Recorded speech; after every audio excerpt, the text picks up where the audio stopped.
안녕하세요. 사랑하는 필그림 선교교회 성도 여러분들, 오늘 예수님과 멀어지게 된 45가지 이유 18번째 불순종에 대한 나눔을 함께 이 시간 하도록 하겠습니다. 이스라엘의 왕이었던 사울 왕은 불순종 때문에 왕위를 잃은 대표적인 사람입니다. 여러분, 우리가 하나님을 위해서 일한다는 명분이 아무리 좋아도 그것이 하나님의 뜻이 아닌 우리의 뜻대로 하는 일이나 심지어 희생까지 있다고 해도 하나님은 그것에 대한 관심이 없으십니다. 사울이 하나님의 말씀을 순종하기로 거부했을 때 사무엘은 사울에게 순종이 제사보다 낫다는 것을 말을 했죠. 순종은 하나님을 향한 순전한 사랑에서 나오는 것이지만 불순종은 자신의 만족을 추구하는 이기적인 욕구에서부터 나오는 것입니다. 그리스도인들은 불신자들처럼 노골적으로 불순종하지는 않습니다. 그러나 우리의 가장 큰 문제는 사울처럼 그럴듯한 말로 불순종을 포장하는 데에 있는 것이죠. 신자이든 불신자이든 불순종을 회개하지 않으면 사망에 이르는 정죄까지도 받을 수 있습니다. 불순종은 하나님의 뜻을 거부하는 것입니다. 불순종의 무서운 함정은 자신이 불순종한다는 사실을 깨닫지 못하는 경우가 있다는 것에 있습니다. 그렇기 때문에 우리는 정말 하나님의 뜻을 분별하여 순종하는 것에 대해서 깨어 있어야 하고 모든 불순종으로부터 돌이켜야만 합니다. 이스라엘 민족의 역사는 불순종의 결과가 어떤 것인지를 잘 보여주고 있습니다.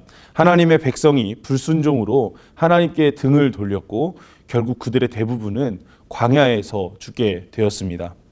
여러분, 그런데 하나님께서 이스라엘 백성들에게 율법을 주시고 순종을 명령하신 그 이유와 목적이 무엇이라고 여러분은 생각하십니까? 신명기 28장 1절에서 5절에 보면 하나님의 말씀이 이렇게 기록되어 있습니다.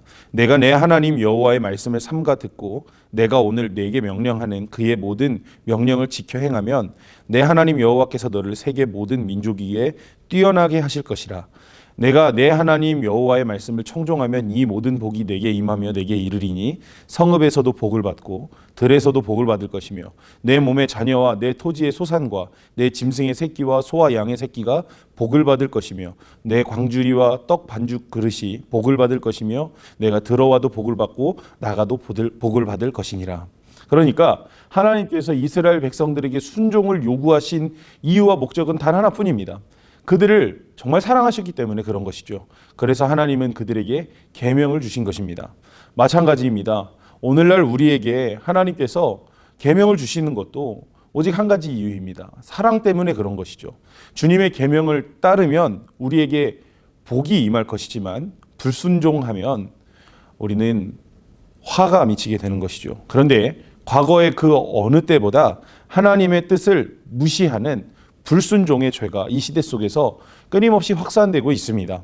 더욱 무서운 것은 오늘날 그리스도인들이 주님의 말씀을 그렇게 다 지켜 따를 의무가 없다는 그럴듯한 미혹에 많이 속고 있다는 것에 있습니다. 주님의 말씀은 시대적 상황에 맞게 다 재해석되어야 한다고 주장하는 데까지 이르고 있습니다. 이런 불순종의 열매들은 이미 교회 안과 밖에서 온갖 끔찍한 죄들을 통해 나타나고 있습니다. 하나님은 이 모습을 보고 어떤 마음이실까요? 하나님은 이런 우리의 현실을 보고 탄식하십니다. 로마서 10장 21절에 보면 이런 말씀이 있습니다. 이스라엘에 대하여 이르되 순종하지 아니하고 거슬러 말하는 백성에게 내가 종일 내 손을 벌려놓으라 하였느니라. 이렇게 말을 하십니다.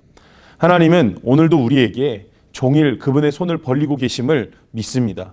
그러기에 우리는 하루빨리 주님께로 돌아가야만 합니다. 또 다른 종류의 불순종이 있습니다. 자신의 의지와 열심과 욕심이 하나님의 뜻보다 앞서 있어서 불순종하는 것입니다. 사탄이 경건한 그리스도인들을 어떤 방식으로 다룰까요? 불순종의 죄가 이미 심각하다는 것을 알고 있는 우리에게 그렇게 분명하게 불순종의 죄를 의식적으로 범하게 만들지 않습니다. 이 사실을 잘 아는 사단은 우리를 함정에 빠뜨리기 위해서 은밀하고 친밀한 방법을 사용하는 것이죠. 그러므로 우리는 사탄의 속삭임을 거부하고 하나님께 나아가 이렇게 기도해야 합니다. 하나님, 저를 진리의 빛 안으로 인도하소서. 제가 어떤 동기로 일하려고 하는지 솔직히 깨닫게 하소서. 제 동기를 밝히 드러내소서. 제 결정과 행동이 불순종에서 나왔다면 깨닫고 회개하게 하소서. 이렇게 기도해야 합니다. 근데 여러분, 우리가 그럴 때가 있죠. 불순종의 죄를 깨달았음에도 불구하고 하나님의 뜻에 순종하기 힘들고 굉장히 벅찰 때가 있습니다. 그러면 그럴 때 우리는 어떻게 해야 할까요? 그럴 때 우리는 그저 예수님의 얼굴을 바라보아야 합니다. 여러분, 그것 아십니까? 사랑은 순종을 낳는 법입니다. 우리의 마음이 주님 안에 머물면 평안과 기쁨으로 충만하여질 것입니다. 그렇게 되면 우리의 모든 행동이 자연스럽게 주님의 뜻에 순종하는 순종의 열매를 맺게 될 것이고, 더 나아가 그 모든 삶의 길에 주님의 복이 항상 임하게 될 것입니다. 제가 마지막으로 책의 마지막 부분을 잠시 읽어드리도록 하겠습니다. 우리가 하나님의 뜻을 온전히 따른다면 우리의 삶에 능력이 충만할 것이다. 하늘과 땅의 모든 권세를 가지신 그분과 하나가 되었기 때문이다. 우리의 의지를 그분께 복종시키면 그분의 마음이 열리고 그분의 사랑과 평안과 기쁨이 우리의 마음 안으로 흘러 들어올 것이다. 우리가 그분의 뜻과 하나가 되면 우리의 성품이 변화되어 그분을 닮게 될 것이다. 우리의 의지를 그분께 굴복시켜 순종할 때 찾아오는 영적 부요함을 말로 다 표현할 수 없을 만큼 풍성하다.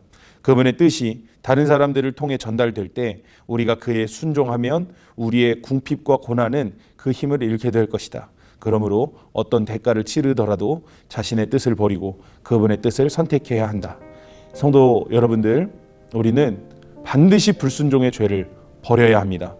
혹여나 포장되고 위장된 불순종의 죄를 범하고 있는지 여러분 확인해 보셔야 합니다.